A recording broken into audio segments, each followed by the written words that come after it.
I woke up with a start. The small bedroom in my even smaller apartment offered me no solace, no comfort from my latest nightmare. Breathing heavy, I looked around the darkness. Could barely make out the bathroom door in the corner. The Xbox One controller lying at my fingertips.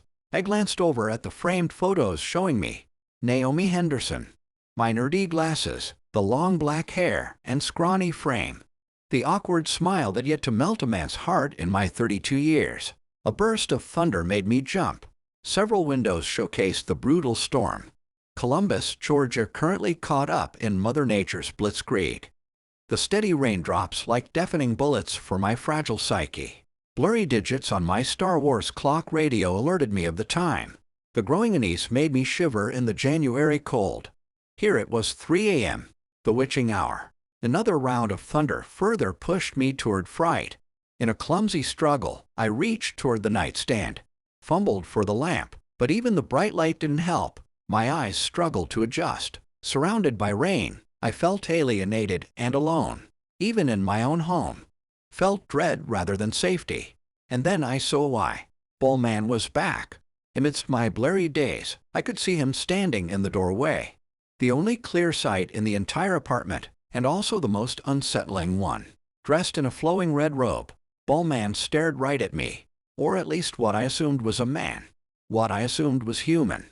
Rather than a head or a face, his hood attempted to cover a bull's skull. The bones so pristine, its eye sockets sharpened to fixate on me.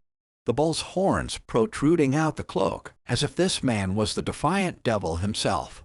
All the while, the tall man just stood there. He held those skeletal arms out, waiting on me to run into his sinister grasp, just like he'd been doing so often these past few weeks. I watched him, my feelings now entering outright terror. Thunder roared outside, and then Bullman made his move. He charged right at me, his movements wild and frenetic, the skull and horns so vivid on an otherwise disorienting canvas, and only looking scarier the closer he got. I jumped and bolted for the bathroom. The shrill storm overshadowed my screams. I never once turned, but still felt the man's presence. Felt those long arms extend for me. I escaped into the cramped bathroom. My trembling hand flicked on the lights. With a quick glance, I turned to see the man was gone. I was back to being alone. Panicking, I rushed past the piles of dirty clothes and towels, straight toward the counter. I still struggled to see amidst this murky landscape. My feet splashed through water. Now I saw the one sight that was crystal clear.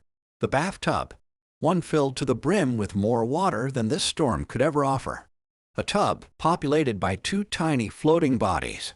A naked boy and girl. Fighting back tears, I stopped at the counter. The surface was so full of mysteries. A smorgasbord of items unfamiliar in this haze. Like a blindfolded child, I ran my hands over the counter in a sloppy search. I cried out into the night. Heard so many items fall to the ground. No, I yelled. Heavy footsteps interrupted my frantic breakdown. I looked over at the doorway. Felt the fear immediately come rushing back. Bullman now stood only a few feet away. His horns were even taller. His stance so confident and in control. His arms still begging for my soul. This terrifying sight was so clear, so precise when everything else in my apartment was out of focus. Then came the sudden splashes. I faced the bathtub.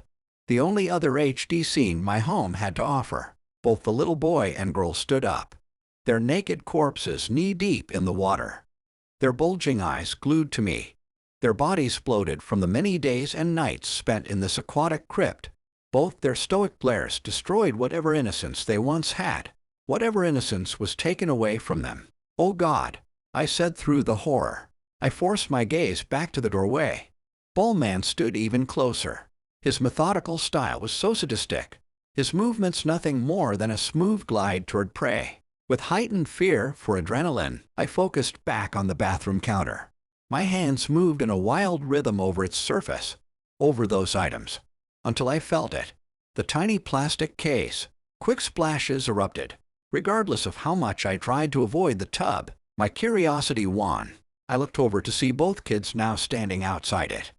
Their shared glares still on me. Determined, I popped open the case.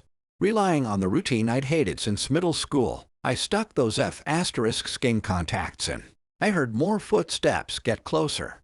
Bullman's arms lunging toward me, the last clear sight I saw, until I blinked for emphasis. Cringed from the burning. Then I looked around. My cold apartment had been remastered in an instant. Everything was now so clear and comforting. I saw the many containers and brushes I'd knocked over earlier. Saw my glorious reflection in the mirror. To my relief, I was all alone. Again. Gone was Bullman and the creepy kids. I felt tears in my eyes. To my unease, I realized I was on my last pair of contacts. My new glasses wouldn't be ready till next week.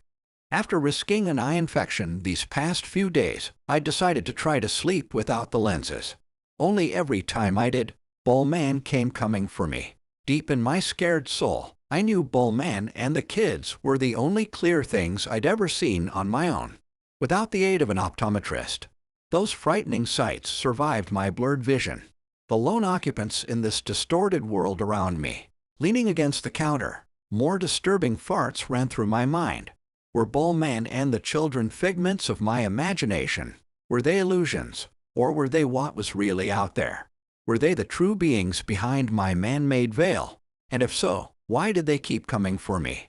The anxiety anguished me, particularly when it came to the isolation I felt.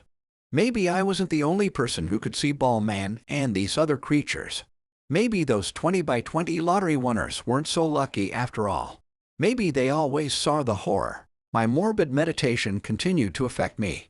Now my eyes were really watery, like a dam about to burst. Through the nerves, I struggled to suppress those tears, struggled to keep those contacts from falling out.